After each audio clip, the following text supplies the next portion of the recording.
What is going on, everyone? My name's Boit, and I'm back with some more absolutely crazy god-picking Age of Mythology action.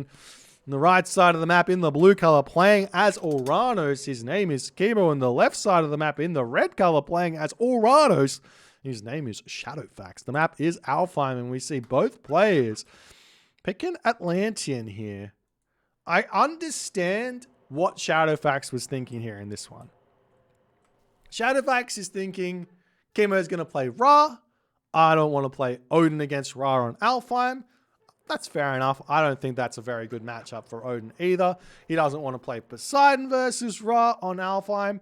I'm less inclined to say that that's as bad as it seems. I think that Poseidon can win that matchup. And he doesn't want to play Thor here. He doesn't want to play Loki here. These are all the gods that I've seen Shadowfaxx bring out thus far in tournaments. What else has he played? He could potentially pull out an Egyptian here if he so chose. But the Oranos against Ra makes a lot of sense here because Oranos definitely a strong god against Ra in this matchup here on this map. But Kimo also saying, you know what? I don't want to play Ra on Alfheim.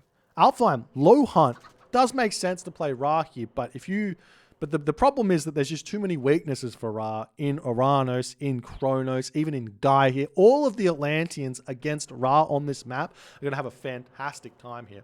So Kimo, instead of playing into the Ra, he goes, I'm going to pick Oranos. And if my opponent picks Odin here, no problems. I can beat him with Oranos on this map. If my opponent picks Poseidon, no problem. Oranos good against Poseidon here as well.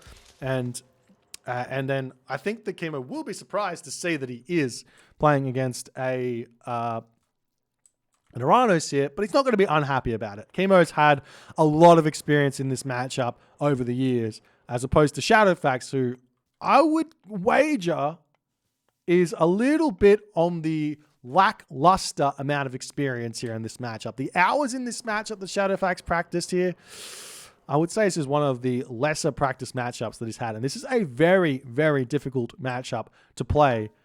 There's a lot of strategic nuance that goes into this matchup, as well as mechanical necessity and a knowledge of the way the Terma works in order to win this matchup here.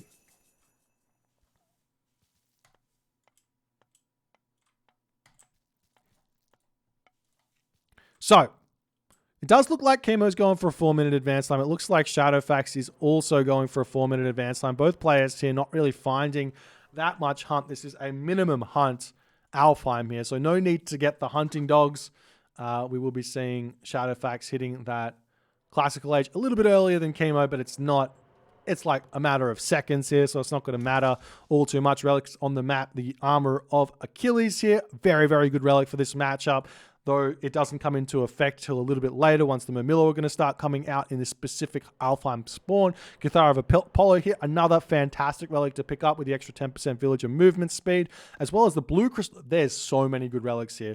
If I'm Shadowfaxx here and I've scouted this, let me actually see what these players have scouted. So Shadowfaxx has scouted all 3 relics. If I'm Shadowfaxx, I manually convert an Oracle here, and I just pull this relic back. I grab this relic over here, I pull it back. I grab this relic here, I pull it back. If I'm Kimo as well, I do the same thing. Manually, you have to grab those relics here. It's so important. They're so good in this matchup. In a mirror matchup, relics are a big thing here. Relics are a big thing here. But we haven't seen either player grab them just yet. We do see the Oracles moving back home. Kimo's already in position to utilize his Valor if he so chooses to defend. But it looks like he's going to be saving that one for the counter barracks here for the Terma. Shadowfaxx, on the other hand, going to be doing exactly the same thing here. And I guess we wait and see. We wait and see what's happening. It looks like Shadowfaxx a little bit low on the wood income here to start his Terma up. You do need 3 villagers on wood, which he does have. Moving up to the top side of the map to get those citizen up here. Kimo doing exactly the same thing as well as the Terma about to pop for both players. And will we see the relics get grabbed? That's the big question. Shadowfaxx now starting everything up. We will be seeing most likely Kimo getting his Valor first. I am genuinely surprised that these top players here have undervalued these relics this hard in this matchup. They're all amazing. Every single one of them is a must-grab relic here in this matchup, and they've all not gone for them. In fact, Shadowfaxx here, he could have got this one first. We do see that the Terma gets pushed back here. Kimo obviously knows how good this relic is, but Shadowfaxx has got no cares in the world. Blue Crystal Shard is plus 5% Golden Wood Gather Rate. For Atlantean, it's plus 5%. It's not like, oh, some of the time it works, some of the time it doesn't work. It's plus 5% over the course of the game. That's hundreds, if not thousands of resources you get as an advantage over your opponent.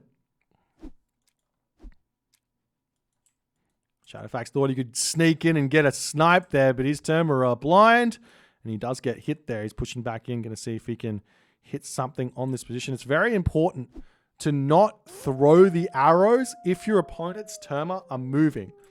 Very important. This is what makes this matchup really tough, is we do also see Kimo's Terma coming through here. Will it get taken out? Yes, it does. Kimo's still trying to get that Cathar of Apollo. Shadowfaxx still leaving it there. He's seen Kimo prioritizing this twice now. Twice. We do see a cheeky Promethean has spotted these elk in the bottom corner of the map there.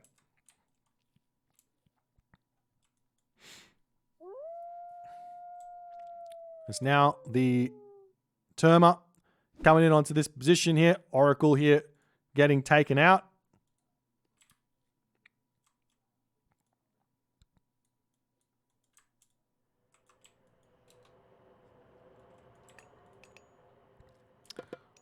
Small Citizen coming in for Kimo, and we have a little bit of a lull here in the game.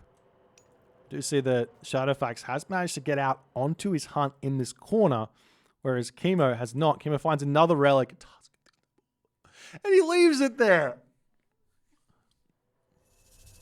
Every relic here is basically an S tier relic. Well, it's A tier and S tier relics here. I feel like both of these players need to be fined for not picking up relics in this game. They're not taking this game seriously enough. We do see Kimo getting a little bit of a raid here with a handful of Terma, as Shadowfaxx is going to move over here and attempt to push these ones back. Well, the Terma will be able to get out of here relatively unscathed. Can you even shoot them? If you are right next to the Terma, it seems that they will hit. So that's nice. And look, Kimo, whoop, Terma hero comes in. Can he? Shadowfaxx is just like, nah, I'm going to leave my relic here and I'm just going to give my opponent an extra 10% bonus to their economy. I don't care. It's fine. It doesn't matter. It's not like economy wins games or anything. We are seeing now Kimo's grabbing himself a second town center. Shadowfaxx still pumping units out. He does have the advantage on in Terma at this moment. But Kimo here's going to be grabbing himself the town center. We do see the Promethean is kind of in line of sight over here. If we take a look at Shadowfaxx, does he notice this? No, you're missing. It's just hanging there. Both players are just like, no, nothing's happening over here. No problems. And now, if we take a look at what Kimo's managed to find, he's got Blue Crystal Shard. He's got the Armor of Achilles. The other thing that these relics are doing right now, they are disguising the fact that Kimo is getting a town center. Technically speaking, they're disguising it because he put them down into this thing, and Shadowfaxx has got to feel like, yeah, nothing's happening here. There's no way this town center is going up. He will move in and see this going up at this point, but is it too little too late? As Shadowfaxx retreating back at this point here. And he's going to have to start thinking about his own towns. And it looks like Shadowfaxx is going for the next age. Now, this is a style of Oranos, which I do think works. Second town center is kind of like the old school Atlantean stuff. Beautiful. Shadowfaxx's Margo is definitely one of the best in this game. Beautiful, beautiful micro as the shockwave does come down here, and Shadowfaxx is going to be retreating here, but it does look like the strategy here from Shadowfaxx is a very, very different idea than Kimo. Shadowfaxx is going to be rushing Mythic Age here. He's going Thea. He's got cows in the base. This is a low hunt kind of situation. And Kimo's almost out of cows. He does have these back elk here. I think that if Shadowfaxx had killed these elk off with the Promethean, Kimo would be in a much worse position than he is. And Shadowfaxx is also getting himself hunting dogs here for some reason. Someone explain. There's not that much hunt left. Okay. So the reason why this fast mythic here, or semi-fast mythic strategy from Shadowfaxx is viable in this matchup is because the Oranos on the other side has grabbed that second town center who's got mass Terma, has no counter to the Tartarian Gate. And the value you get from the Tartarian Gate is gigantic. It's absolutely huge. But the question is, will Shadowfaxx be able to convert this or not is the question that has to be answered here. As Thea's coming through, you can see the resources coming through for Shadowfaxx. He's going to be able to hit that Mythic Age at probably around about 13 minutes into the game, if not 13:30 into the game. Oh, we see a town center. Okay, I don't understand anything. I take it back. I don't know what Shadowfaxx is doing. This style makes no sense to me. Delayed town center going heroic age. He gets his access to Contarius, I guess. Contarius. He gets access to the Dryads to try and put some sort of a timing in. But in the end here, Kimo's just going to come out with the advantage because I don't think that there's much of a timing you can hit here. Now, one thing I don't mind is if he went for the Mythic Age first and then put the town center down. But I think it's more value to just stay one town center and get your upgrades. As the villagers pulling back over here, going to try and eat this cow. So these Terma getting some good value in as Shadowfaxx is out of position. We will be seeing the Kimo army coming through. Kimo's Oracle is in position to spot this. And Shadowfaxx's town center will be thwarted here, hurting Shadowfaxx even more. And it looks like Kimo has managed to do a lot of damage here to Shadowfaxx. Taking the citizen out, or stopping the town center is one thing, but taking a citizen out on a one town center player while you're two town centers is absolutely gigantic. We are starting to see some Contarius coming down with the relic that is the Tusk of the Iron Bull, plus 10% HP on your Contarius. Contarius would be able to potentially get an extra shot off here with that extra 10% HP. We will be seeing those units retreating back here as well, as Shadowfaxx at this point has run out of gold. He does have gold mines over here. He's got gold mines over here. Plenty of gold on the map. Kimo as well is on this other gold mine on this position. He's getting shaft mine, medium infantry, happily staying in this classical age. As the Contarius coming through here to try and get some damage done. Nice micro from Shadowfaxx yet again with those Terma. Good micro with the Contarius to boot there, as the other citizen going to be moving up onto this position to grab this gold mine here. Kimo pulling into the main base. Shadowfaxx with a metric shit ton of food, but no gold to help out here. Kimo, on the other hand, he's got his farms placed down. 6 farms over here. He's got the food in his main base as well, so he's probably going to be able to get to the next stage. We do see a third town center now coming up for Shadowfaxx, as he's trying to get all 3 town centers in this game.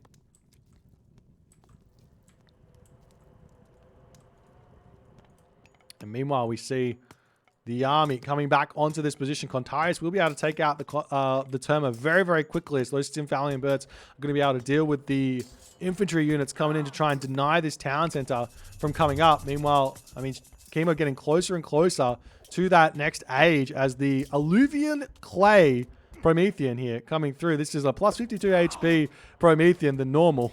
You don't see any... I'm very confused. I feel like the Promethean should have an upgrade, like an aesthetic upgrade, like a name upgrade as well, like every other unit gets when they get upgraded. But for some reason, Ensemble Studios just didn't have the time or something to give that like extra coat of paint or something for the Promethean. I don't understand. Town center over here for Shadowfaxx. Looks like it will get up as Kimo does spot it here. So while Shadowfaxx now has himself 3 town centers, he's in the heroic age. Kimo, on the other hand, he is already at max villages, basically. He's getting himself maybe 2 or 3 more villagers total. He can probably go up to 28 with all of his valid citizen still being alive, whereas Shadowfaxx is only going to be able to go up to 26 with one of them getting taken out here. Do see the Terma getting taken out on that position. One thing that Shadowfaxx has managed to do here in this game is secure a 3-2 town center advantage after all is said and done, which is a big advantage, but he needs to make sure he continues to take really good trades and get himself his economy going so that he can get out those dryads and stay very, very safe and be prepared for everything that's coming for him here. As the palace gets dropped onto this gold line, Kimo doesn't want to be losing this game here to any sort of random gold starve timing push shenanigans. Heavy infantry coming in, irrigation coming through for Kimo as well. His economy is going to be very, very strong here in this game, as we do see Shadowfaxx sending a dryad, checking out what's happening in the main base here of Kimo. Shadowfaxx, on the other hand, looks like he's only got a handful of farms down, which is completely fine at this point. I'd love to see a palace up on this location and a palace get dropped down here as well in the coming future here for Shadowfaxx. As Kimo, on the other hand, I was about to say he might want to consider going Mythic Age, but he has clicked up Mythic Age, and this is a big deal. The thing is here, though, that the Mythic Age, at this point in the game, when your opponent has gone through Thea, is not that big of a deal. Why? Because the Stymphalian birds, if you get them out enough, and Shadowfaxx has got them, the Stymphalian birds by themselves can deal with the Tartarian Gate. And that's why I was saying that it's so important the timings here match up correctly. Why, when you go for like a 1 town center fast mythic, it works, versus why a 2 town center kind of fast mythic doesn't work, because it's a very easy defense versus a very difficult defense. The value of those god powers changes drastically as the game continues. As Shadowfaxx's medium Contarius coming through here to try and deal with these units. But here's the thing, Kimo, not only has Kimo got Murmillo here, heavy Murmillo to boot, but Kimo's also going to be able to start building Fanatics straight away, which is going to put a complete stop to the Contarius shenanigans that Shadowfaxx is trying to do here. As a shockwave does come through, the Stymphalian birds flying overhead, you do need to try and snipe those Stymphalian birds down as best as you possibly can. As Shadowfaxx, he's now about to get hit by Hecate as the heavy Murmillo moving across the map, looking to drop that Tartarian Gate in the base of Shadowfaxx. And we do see a palace is coming up. The Stymphalian birds trying to retreat away as the Terma is in. Terma heroes are able to take them out there, I should say, as the Kimo heavy Murmillo coming through, looking for the perfect place to drop the Tartarian Gate down. Both players now at max citizen, basically. Shadowfaxx has got himself that 27th citizen coming through here. As we do see the Tartarian Gate gets dropped in the main base of Shadowfaxx. Will Shadowfaxx have any Stymphalian birds here? He's not sending them over. He has to send them over yesterday here. As soon as Hecate come through, he should have brought them over. And you can see Shadowfaxx's vanilla knowledge here coming through. He only plays the vanilla Sims. He's trying to take the Tartarian Gate out with Citizen, and they die fast here. They die fast and they don't do any damage. Now we see the Stymphalian birds coming in to defend. And basically here, Shadowfaxx is going to have to give up a town center here at this point to deal with this location. Most likely here, as we'll see if this is going to get taken out fast or slow or whatever, as the Lampede coming in onto this position here.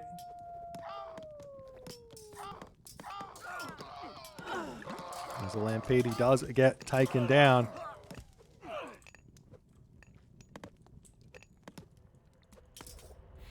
And the damage that these Tartarian spawns do is just so crazy. But you can see that there's no stopping the Stymphalian bird from taking the Tartarian Gate out. It does a decent amount of damage here. If you had 3 Stymphalian birds here, the Tartarian Gate would most likely be dead already. So now Kimo's ready to push through. He's got himself the Fire Siphon, sitting at 140 population. Shadowfaxx, on the other hand, 100 of 160 population here as well. Shadowfaxx desperately trying to defend this location, but I'm telling you, this one is gone here at this position. As not only that, Shadowfaxx's hometown center also going down because Shadowfaxx didn't send the right amount of Stymphalian birds over here to take the Tartarian gate down. And Shadowfaxx is in a world of pain right now here. As we do see the Shadowfaxx Palace up on this position trying to secure this location here. But Shadowfaxx, 99 of 100 population here. He's lost a mana, I believe, here as well. He has to chuck that up on this gold mine. And now we see the Sky Passage in for Kimo. What forethought there. Kimo throws the Sky Passage up here. He puts one over on this position. The villagers mining gold here as the Kimo units are going to start motoring into this location. Champion infantry coming through here for Kimo as well. And in that in that position, Shadowfaxx taps out here. Where I thought Shadowfaxx was going for a really good strategy here. Fast Mythic off of one town center on a map with very low hunt. That moves into a position where now Kimo actually gets the advantage from the Mythic Age. Shadowfaxx should have been able to defend this Tartarian gate though. He should have been able to pull back here, take this out. He'll probably sack the town center for it, but then he's going to be completely fine to defend and continue in this game, have his own Tartarian gate to deal with what Kimo's doing later. But I honestly think that the one town center fast Mythic in this situation would have been a pain for Kimo to deal with. I don't think that Kimo would have been able to deal with a 13-minute Mythic Age here from Shadowfaxx. In fact, look at the situation here with Kimo where his Heroic Age comes in. 13 minutes and 54 seconds. Had Shadowfaxx hit a 13-minute and 30-second or 13-minute and 15-second Heroic Age, which is what he was aiming for before he put the town center down, the Tartarian gate would have been able to, one, take out the temple, which would have stopped Stymphalian birds from coming out, and two, Kimo would have had nothing in the tank there to defend that Tartarian gate without having to send everything back, which would have allowed Shadowfaxx to either get himself heavy infantry, champion infantry, those kind of upgrades, or get his town centers going in order to take full map control in this game. If you guys enjoyed this one, please consider hitting the follow on the Twitch. Congratulations to Kimo for taking the dub here. If you're on the YouTube, hit that subscribe button, and I'll see you guys in the next game.